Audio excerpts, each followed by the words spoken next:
Hello everyone, welcome back to AS and A-Level Biology with Dr. Demi. I'm Dr. Demi, as you already know. You've been with me for 19 chapters and many past papers and shorts videos as well. So you definitely know who I am. Just a few things. This is chapter 19. This is the last part of chapter 19, and I did not realize that I had not done this video, but students started to email me frantically asking me, hey Dr. Demi, what's going on? We don't have this part of the video, so I thought I will take you through it. It's very easy and very straightforward, so it should not take too long. What I do want to point out also is that there is now a subscription option on the channel. So if you simply feel like you want to support the channel, you can sign up for a basic subscription or a basic plan, and if you want to have access to particular videos which will have to do with like the specimen papers for 2022, then you might want to sign up for a premium plan. And of course you can cancel your membership at any time, so consider it as signing up for lessons for a month and being able to access videos that will help you in preparing for your exams. Of course, if you sign up, then I have an obligation to provide you with certain videos that would be more helpful and more directed towards your learning. So by all means, do consider that. And also it would be great to just have someone else, to be able to hire someone else to also do some of the work that goes on the channel. So do consider it. Just letting you know that memberships are now available on the channel, and would really appreciate any support in that regard. So let's get back to this: genetic technology and medicine. So first things first, the good news is that for the syllabus for 2022, you no longer have to know things about bioinformatics, because to be honest, this part of the chapter was quite confusing for a lot of students, because they always said, well, how does it match up with the other stuff that we have to do? I'll just run over it quickly, just to let you know that bioinformatics is basically collecting and processing biological information using computer software. And one of my favorite tools when I was an undergraduate student was BLAST, because you can basically use BLAST to figure out like different sequences and compare them with each other, and then be able to tell what their genealogy is, if that's the right way to pronounce that word. But yeah, BLAST is one of those tools that I had to use when I was an undergrad studying molecular biology.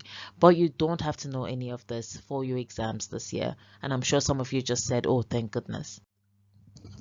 All right, now let's look at genetic technology. We've already learned about genetic technology.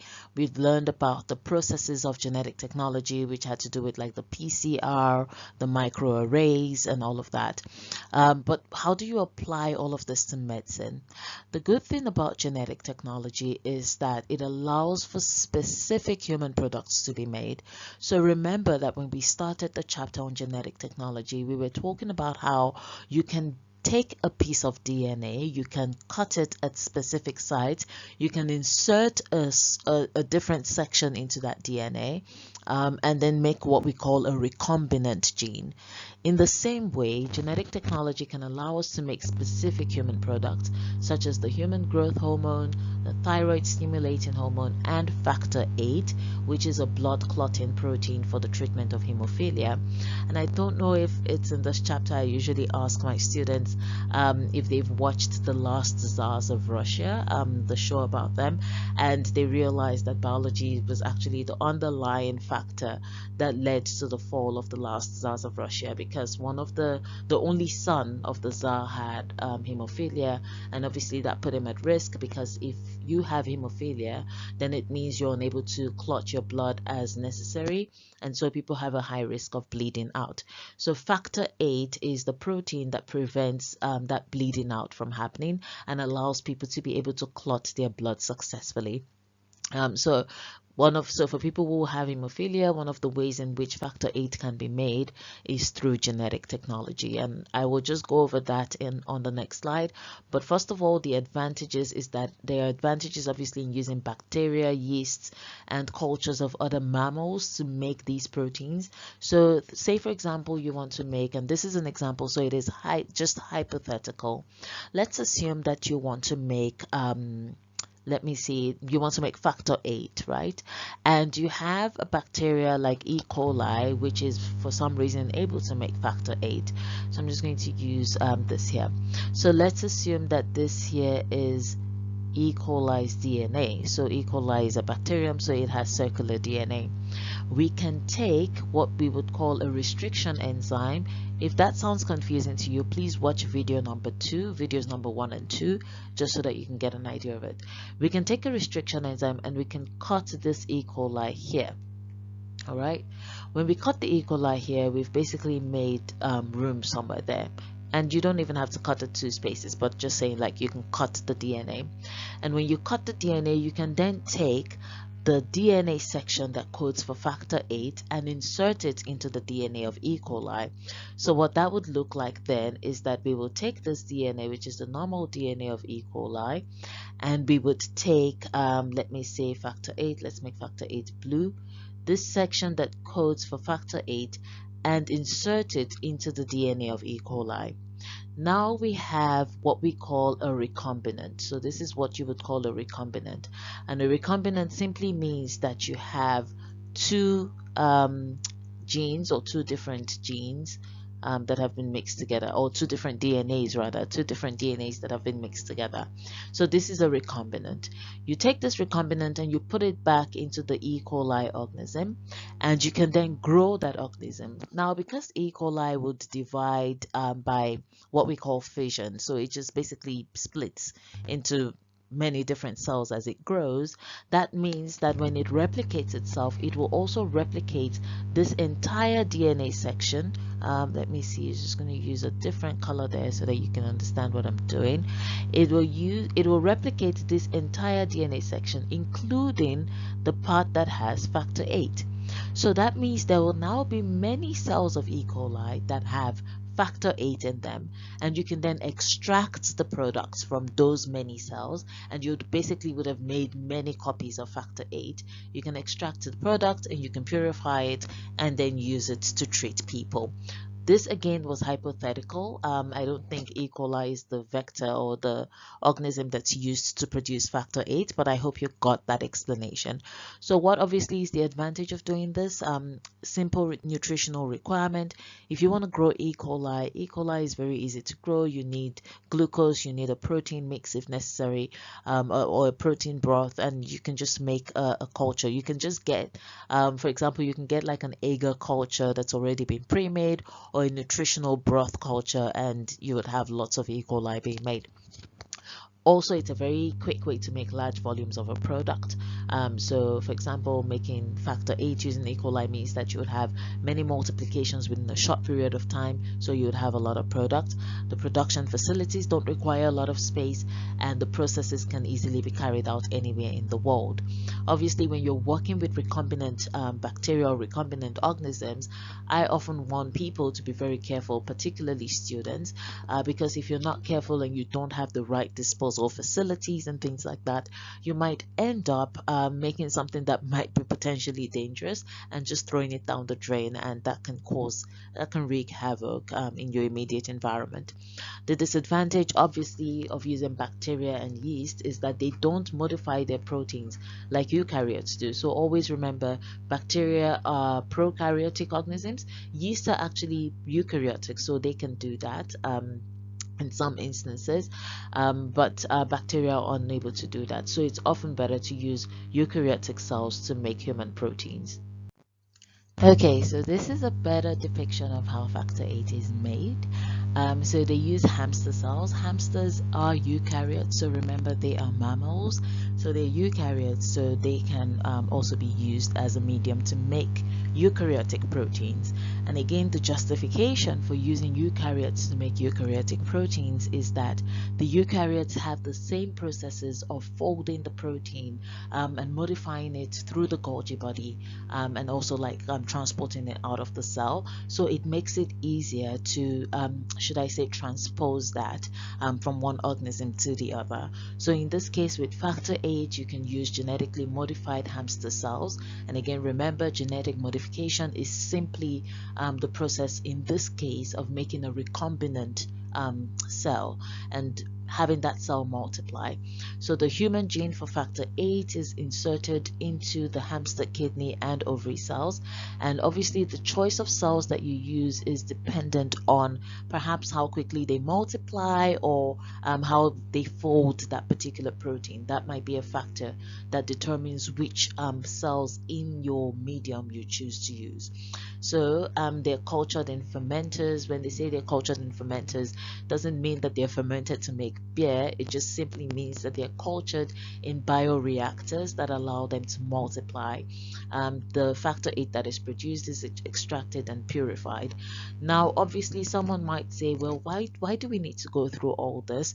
Why can't we just take blood from a healthy person that has good blood clotting facilities like factor VIII and put it into someone who doesn't? So with donated blood, the issue obviously is that you can have a risk of infection, but also there might be issues with like trying to get the right blood group and trying to make sure the antigens on the blood cells are the same and all of that. So having this made as an external protein that can be taken for treatment is a lot easier. Okay, so still on genetic technology and medicine, ADA is an enzyme that's used to treat severe combined immunodeficiency disease, and it is made by genetically modified insect larvae. Now, something to say about this chapter just before I go on is that they are not necessarily going to ask you what kind of organism do you use to make this. You're likely to get an analytical question or something that requires you to defend, and I think I have a couple of them on the slides which I will show you in a bit. But you can use ADA to treat SCID, and for those who don't know, SCID is a rare or a set of rare genetic mutations that affects the immune system. So if a child is born with SCID, what happens is that their lymphocytes, which are their white blood cells or their immune cells, their primary immune cells, are not as strong and also not as many, and so for that reason that child is unable to fight off diseases, viruses, and other pathogens that may invade the body, and so they are at risk of falling ill very often and possibly of dying if that is not managed well enough. So ADA is an enzyme that can help against these kinds of things. Sheep and goats have also been genetically modified to produce human proteins in their milk, and some of those proteins is the antithrombin, which is produced by goats and is used to stop blood clotting. So on one hand, you have hemophilia, where people are unable to clot blood and need factor VIII. On the other hand, you have a situation where people clot too much blood and so need to loosen up their blood, so thin their blood a little bit, and that is where antithrombin comes in. You also have things like antitrypsin, which is produced by sheep, and that's used to treat people with emphysema. So quite a lot of medication that you might find out there have been made through genetic technology. I mean, people have their rights and their beliefs about genetically modified organisms, but even something like insulin is also made on a large scale, in particular using genetic technology, and it is a life-saving medication for many people who live with diabetes. So it's really a matter of weighing what's good, what's bad, and how far is bad or how far is good enough. So those are some of the things that come up when it comes to this topic. Now, something that is more contentious than treating people who have actual conditions is the issue of genetic screening. Genetic screening is something you can do to more or less analyze a person's DNA to check for the presence of a particular allele. You can do it in an adult, you can do it in a fetus, or you can do it in an embryo that's still in the fetus, or in a newly formed embryo that is produced through IVF. Now, the thing with genetic screening is that it's useful. It is useful, but obviously, like everything else, it can also be used for cosmetic reasons. So the useful part of it is, say for example, a person has or comes from a family where cancer has always occurred, they can go for a genetic screening to see if there are any cancer genes that they may be carrying, and then make preemptive decisions based on that. So for example, I don't know if it was Angelina Jolie who had decided to cut off her breast because she found out that she had the BRCA1 or BRCA2 genes, or both. So those are the genes that are responsible for causing breast cancer, or not responsible for causing it, but their presence increases the likelihood of a person getting cancer. And so she took preemptive action to then cut off her breast. So that is one of the things genetic screening can do. In some cases, some parents also do pre-implantation genetic diagnosis, which is if they were to go and have a child through IVF and they form the embryos, they can screen those embryos to check if there are any genetic issues, and then decide on whether or not they want to implant the embryo, and not implant it, or not implant it. And obviously you can see that this will lead to ethical issues, because people then start to ask the questions as to how do you decide which embryo is worth saving. And if you say, for example, you don't want a child with a particular condition, then do you really want a child? And there are lots of moral and ethical struggles that come up with these kinds of things. So when I teach this class, I usually split my students into two groups, and what they do then is they come to class to debate against or for whatever it is. And so in this case, I'm just going to read through debate number 1. You don't have to worry about debate number 2. But it says, Dave and Melissa are carriers of the sickle cell allele. In spite of several protests against their relationship, they've decided to get married. Melissa is now pregnant, and given that there is a 25% chance of them having a child who will be homozygous for sickle cell anemia, they have decided to use amniocentesis, which is basically taking out like extracting DNA from the fluid, from the amniotic bag or the amniotic fluid of the baby, to sort of check the genetic profile of the baby. So they've decided to use that to determine genetic profile of the fetus. If the fetus carries sickle cell allele, they intend to abort it, and obviously argue for or against their decision, considering scientific, social, cultural, and other factors. This is my own made-up question, and please, you are welcome to have a debate in the comment section. I would really love to read your thoughts around this, and you can pick debate number 1 or 2, but this is just how I get my students to start thinking about the ethics of genetic screening and why it is such a big debate when it comes to these kinds of things. All right, let's now go to gene therapy. So obviously gene therapy is more or less using genetic technology to treat certain conditions, as we've seen, such as making factor 8 outside of the body, making insulin as well. But one thing to note is that gene therapy is not as easy as people often expect. Sometimes you can say, well, if we know that we can do gene therapy, why don't we then just cut out the parts of people's DNA that are problematic and they will be okay? But that's not always how it works, because sometimes inserting a normal allele into a gene, using things like viruses or liposomes as vectors, does not mean that that allele will work properly. So you can insert the right allele, but for some reason it just doesn't get activated. And an example of this, you can have retroviruses, which are viruses like HIV, but in this case, an attenuated form of HIV. They can insert genes into a host genome, but they are very random. So it means that they can insert the gene in the wrong place. Sometimes they can insert the gene within another gene, and that then disrupts that other gene and leads to things like cancer. So that obviously is another problem. And to prevent that, people would often use lentiviruses like HIV. HIV is a lentiretrovirus. And so in this case, it might help to ensure that the right gene is inserted at the right place. But gene therapy is not, basically it is not as clean cut, and there's still so many things that need to be learned about it. Something interesting that came up recently in the news is the Cas9 protein. You might want to read about that. Cas9.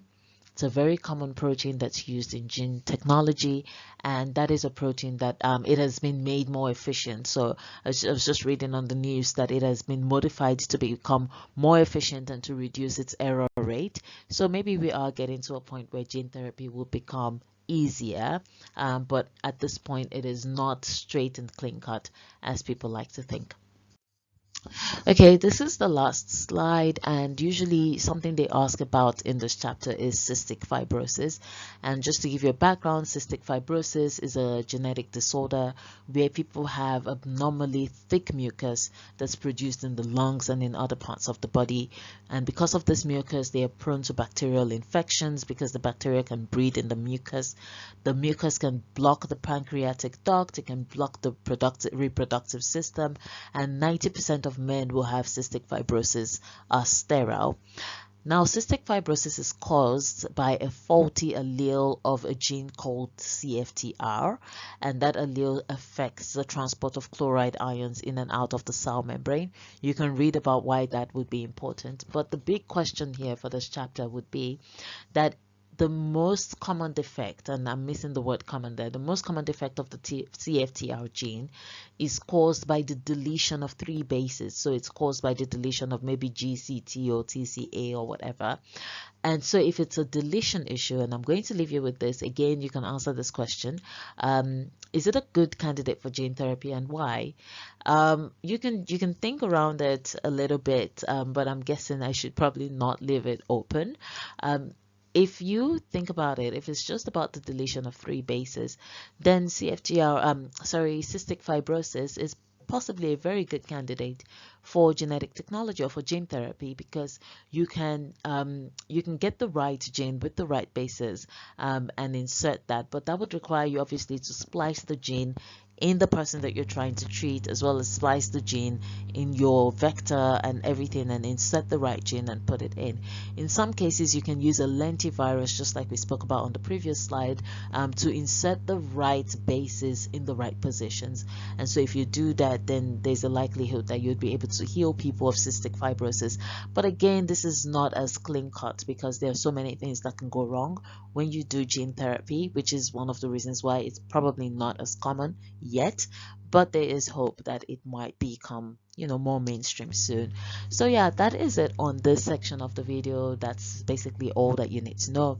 Again, very simple, very straightforward, but what most of the questions you'll get would be to maybe justify, just like the one I've put here, why you think something is a good candidate for gene therapy, what are the benefits of using recombinant DNA or recombinant DNA technology, why do we use eukaryotes over prokaryotes to make human proteins, and those kinds of questions. So as long as you're able to answer that, you should not have a problem with this part of the syllabus.